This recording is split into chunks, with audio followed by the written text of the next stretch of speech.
I'm Stephen Skinner. Ever since my childhood, I've been interested in magic. Magic is something practical that works, and also magic from a scientific point of view, because I have always wanted to know how things worked. As a child, I'd probably pull things apart to find out how they worked. As a result of this, magicians like John Dee or Aleister Crowley, who took incredibly detailed notes of everything they did, success or failure, have fascinated me. So early on I published an edition of Crowley's diaries because I wanted to document that and look at his work.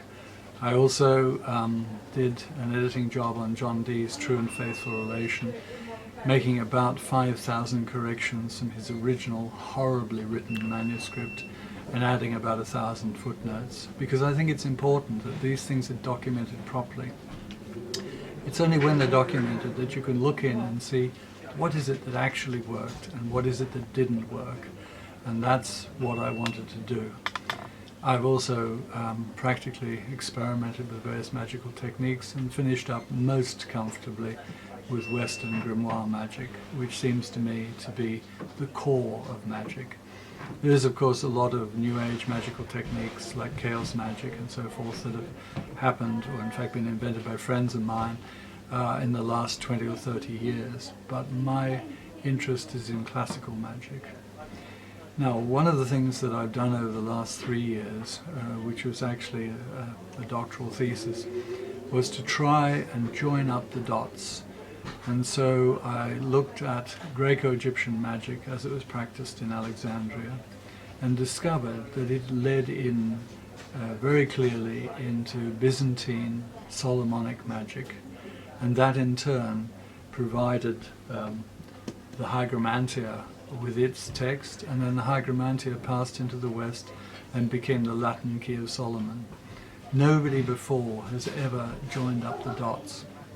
It has always been a case of looking at one period or one style or one technique and examining it. But I was able to trace very clearly techniques, equipment, incenses, words of power, right the way through from the 1st century Alexandria right up to the Golden Dawn and Aleister Crowley. This will indeed be one of my forthcoming books. At present, publication is being organized. Apart from that, obviously a lot of people think that magic is just a fairly casual affair, but I think it really is a technology which has developed, a technology which has got very clear methods. Like, for example, with Solomonic Magic, you draw a circle with the appropriate names in it and you consecrate it to protect yourself from that which you invoke on the outside. It is not wise just to evoke or invoke spiritual creatures, gods, demons, willy-nilly. It needs to be done in a careful way, otherwise it leads to all sorts of problems, psychosis, possession even, if, at the worst case. But magic is a technology that's been lost. It's a broken technology because magic was persecuted so thoroughly by, effectively, the Christian, particularly the Roman Catholic religion, that sections of it have dropped out or been lost. And so by tracing it right back to its roots, I was able to restore those pieces of the puzzle. What do you use magic for? Now, modern day, last 20 or 30 years, or even back as early as the Golden Dawn, one of the objectives has been self-development, personal development. But if you look back to the Middle Ages, it's more physical things like discovering a thief, involving some woman in a way that she will fall in love with you, damaging an enemy. And people find it difficult to see what the connection is between these two things. Now, the reason for that is that in Greco-Egyptian times, in the first 5 centuries, there were 3 very distinct things where man or woman connected with other spiritual creatures like demons, angels, and gods. These 3 things were religion, which was basically public and open, magic, which was definitely secret, And a third thing, which doesn't exist in the modern world, which is the mystery tradition. Now, it was the mystery tradition which was involved in expanding your knowledge, expanding your wisdom, and purifying your soul. The aim of the mysteries was to be able to introduce you to gods, or to enable you to work at their level, and to have that you had to have a purity of soul. That was not an objective of magic. I know that some people will argue with me on that, but the objectives of magic were much more concrete. They really were the winning love, or the controlling of an argument, or the winning of a contract, or the damaging of an enemy. And I can prove this by going through, and I have now read in the original all the Greco-Egyptian magical manuscripts without exception. And having done that, I picked out the categories into each one, the Greek categories, listed them, analyzed them, and there are approximately 27 different objectives in the ancient Greek Egyptian magic, none of which included personal development. But in the mystery tradition, yes, that was the place you went for personal development. Now, the interesting thing is that the Golden Dawn combined these two strands. The Masonic material, where you were brought into a temple, you were initiated, there was a hierophant, a kerax, etc. there. These are taken from the ancient mystery tradition, not from magic. And then after you've done that, then you would be taught magical techniques, which would be derived from, in the case of the Golden Dawn, the grimoires that Mathis translated, like the Key of Solomon, the Goetia. So these are two separate things, but they're both worthy of study and practice. One of the very convincing reasons why magic is a consistent technology, why you have to do certain things to produce certain results, is that these techniques appear in widely dispersed cultures. Now, if there are any anthropologists watching, you will want to connect them up and say this technique in this culture led to another one and so forth. But I have identified techniques used in Chinese Taoist magic which have never been connected with Egyptian magic or with grimoire magic, but which use the same things. A floor circle is used to preserve the magician from the entities that is invoking. The circle is marked out not with chalk, but usually with stones, but the idea is exactly the same. The invocations are done to very specific directions. Although it's not clear in the later grimoires, it is very important to invoke specific spirits in specific directions. It's not just a sort of cartoon thing about invoking a spirit and finding that it's turned up behind you. It is more specifically invoking in a direction as part of the technique. And so Chinese magicians use that. They also use incense, and they use the procedure of binding. One of the things missing from a lot of modern grimoires or modern magic is binding. It is all very well to invoke a spirit. Some people just want to have a quick look, or have a drop in temperature or something like that. But when you have the spirit there, if you want the spirit to do something for you, you have to bind it. And the techniques used by Taoist magicians to bind are the same as the missing grimoire techniques for binding it. Once bound, that spirit will come again fairly easily when you call. So this is the background to the sort of familiar spirit idea. It's, as in Faust, he had a spirit Mephistopheles who came as he called. The only difference, of course, is that in the Faust story, as told by Goethe, or the techniques, the stuff before Goethe, Mephistopheles signed a pact with the magician, and the magician sold his soul. This is an interpolation from Christianity. All of the spirit pacts that I've seen when researching have always been the spirit being bound at the command of the magician. The magician does not put his soul in jeopardy for that. Having bound the spirit, he can then proceed to use the spirit for very specific things. Okay. The other thing that is in common is that you have spirit registers. In the West, the Goetia is a classic example. It has 72 spirits. In Chinese magic, there are Maoshan registers, which have a certain number of spirits.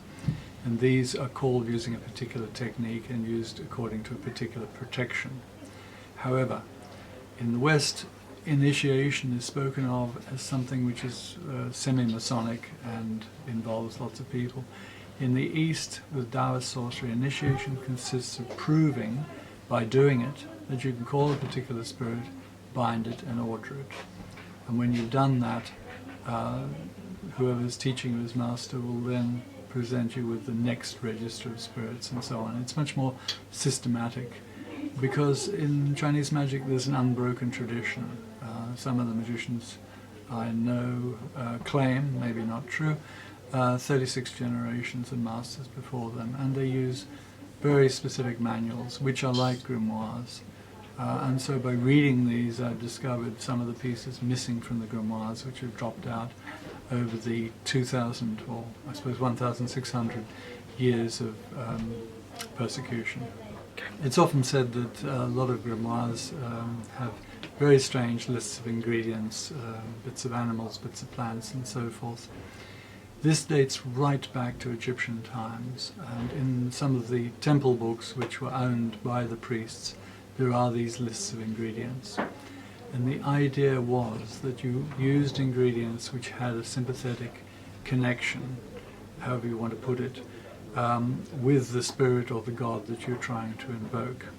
Now, by the time it gets through to the Latin grimoires, some of these have been corrupted and the ingredients, frankly, sound rather mucky.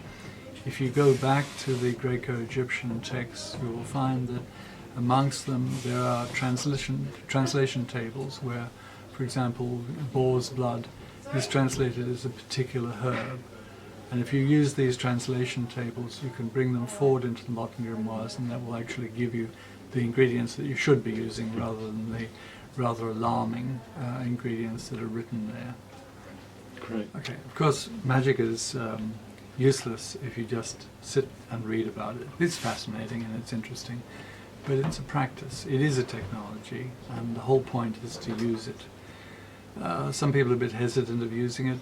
They fear failure or bad outcomes. The important thing is, if you use a reliable text and you take the precautions, if you're doing work with spirits, then you need the circle and you need a phylactery to protect you. And you need to consecrate things beforehand very carefully. If you think of magic just as psychological, then you need to do all the preparation. But in fact, magic isn't just psychological, it is quite objective. And if you do objectively the correct preparations beforehand, then it's fairly safe to work with evoking spirits or angels. And of course nowadays there's a great number of people interested in angels, but angels are actually not all soft and fluffy. They are spiritual creatures with considerable power, and one needs to take time and do the invocations. Action. I've been using magic practically for an awfully long time, since my late teens, a long time ago. I found that in the early days it either worked or went spectacularly wrong, and spectacularly wrong was quite interesting because it gave me clues as to how it should work. For example, when I still wasn't fully equipped, I attempted a full goetic invocation of Agares. And Agares is seen as a bird-headed spirit. And this happened in Bath, and at the end of the invocation, a very strange thing happened. The chimney, which was open to the sky, was suddenly filled with birds, which in the middle of the night flew down the chimney, circulated around the room, not inside the circle, they didn't cross the boundary, and then flew out the chimney. So I consider that a success, but that's because I didn't really know. In those days I should have bound the spirit and gone on from there. In the morning I thought, oh, maybe we all had an illusion, maybe it was a fantasy, maybe it didn't really happen. And we went back into the room, and sure as hell, there was bird shit all around the outside of the circle, but not inside the circle. And those birds had come in as a material manifestation of Agares. So that's just one example. I got many other examples, but from that I drew the lesson that I should have bound, instead of just going, wow, isn't this terrific? Of course, there's a limit to how much you can learn during research because you're only reading the manuscript grimoires, which are quite often abridged and shorthanded and badly transcribed by past magicians. You have to put the bits together by using it. And then, of course, one of the things that you can ask of spirits, and spirits are fairly one-pointed, so somebody who answers knowledge about astronomy will not be able to do a love thing for you. So you can actually ask them concrete questions. Sometimes you won't get an oral answer, but you will wake in the morning having had a dream or a memory, and suddenly the answer will be quite clear. And you go back and check it academically to look in later in the manuscript does it say that, and quite often it will click into place. So this is one way of restoring the tradition. Obviously, your average academic wouldn't consider that a valid way of working, but I like to then complete the circle by finding the manuscript which also confirms this. Because the knowledge is out there, it's just very badly separated and spread out. One of my long-term objectives is to write a technical manual which will enable people to invoke very specific spirits with very specific techniques, so that if they do every one of these steps, unless they're a complete idiot, it will work.